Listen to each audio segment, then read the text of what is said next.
have a very brief. What's brief? What do you have that's brief? Give us something that's brief. Something really brief. That's not brief, and neither is that. You know it's not brief. You're just trying to get into the chair.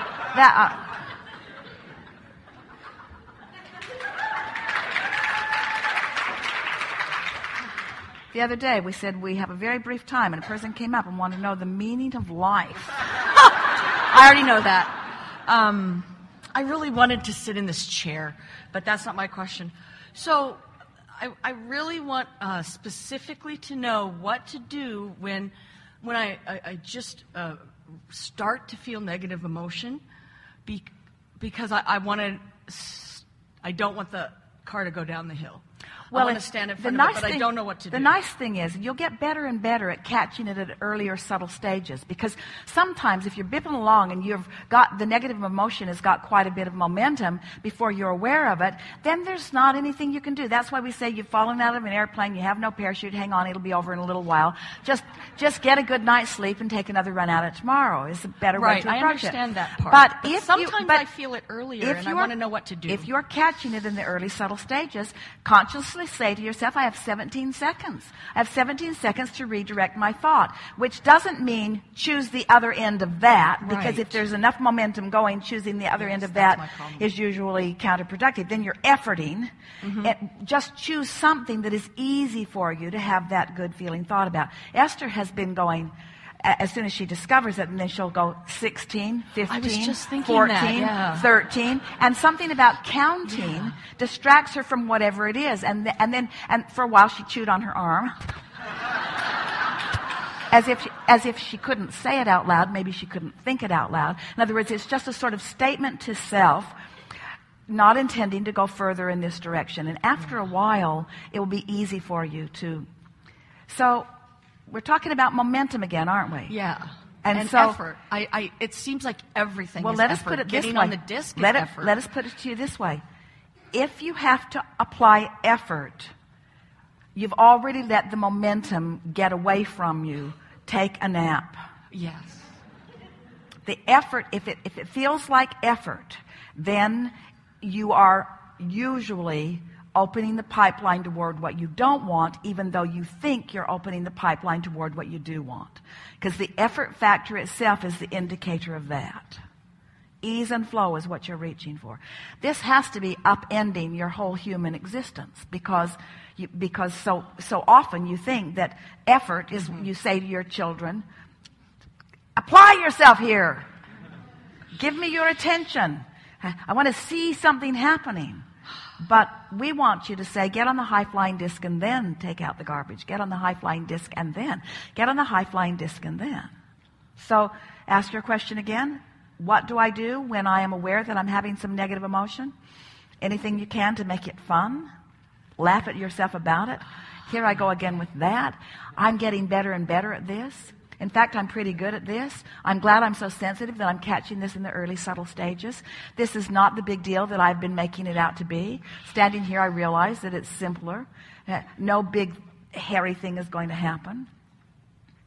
You'll also begin to discover, you're really going to like this, that as you hang around in these higher frequencies, that sometimes things are going to occur to you that you can now beneficially do something about. And here's what we mean by this.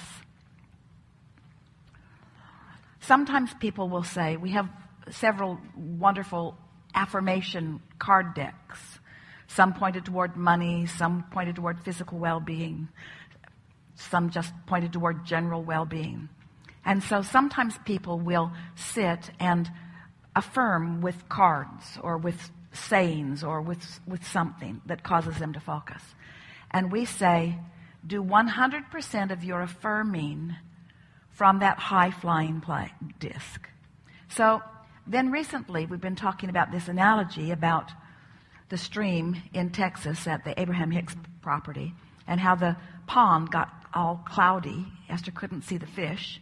And so it was discovered that the water was going out of the pond and it was going into the filter. The filter was stressing and struggling and efforting and trying to put the water back into the pond, but those pipes were clogged and it couldn't put it back in. So they just laid new pipes at first on top of the ground. And then once they were sure that that was the solution, then they just left the original pipes buried deep in the ground, and they just laid the new pipes. And now the stream and the pond are clear again. So we began talking about laying new pipes, establishing new beliefs. Start with a simple thought and then allow momentum to build with it. So we are saying, do 100% of your affirming from that good feeling place. And if you don't feel good, don't effort your affirmations, because when you say, I am a very prosperous being, money flows easily to me, things are always working out for me. When you feel like that, don't affirm, because you're not affirming what you mean to affirm, you're affirming how you feel. And using what you think are positive sounding words. And so it's really, when you say, I'm aware that I'm not feeling good, we say, then you're really on your way, because knowing that you don't feel good lets you know what to do next. If you don't feel good, do everything you can to just sort of hunker down. Don't get out there. The first thing you can do is stop talking about it. Stop talking about it. And don't practice it in your mind. Every now and again, Esther will catch herself in a thought and she'll think, well, that is not productive and not necessary. That thought is not necessary. And sometimes she'll say, I'm just making stuff up.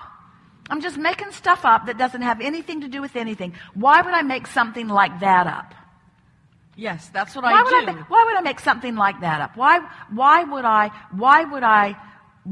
say somebody unpleasant's probably going to sit next to me on the airplane? Why would I carve out that path?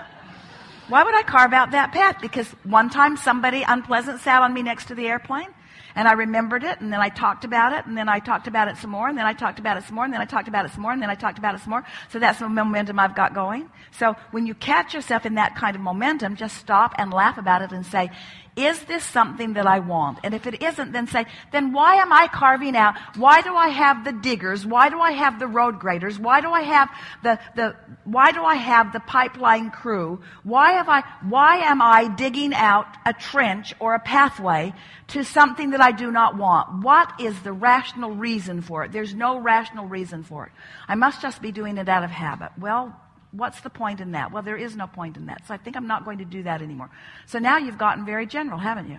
Right. Now why would I create a pathway to something that I do not want? Just ask yourself that.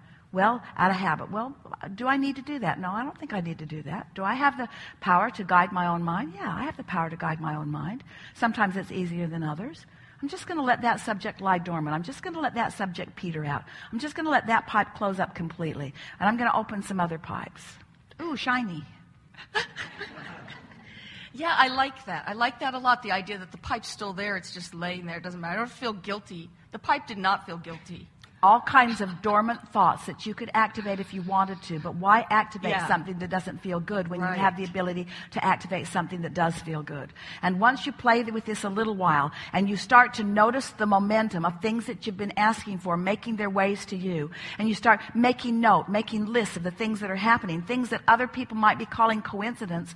Well, it's a cooperative incident, so coincidence really is the right word. It's just not in the way that they mean it. It's not happenstance. It's not luck. It's a creation that is its law of attraction responding to the vibration that you've got going. But as you start doing this on purpose and then taking note of what's coming, you begin to get this synergy going, this momentum, this inertia, where you begin to feel your own invincibility. And then you feel like you're waving a magic wand. It's a really good time for a segment of refreshment. Thank you.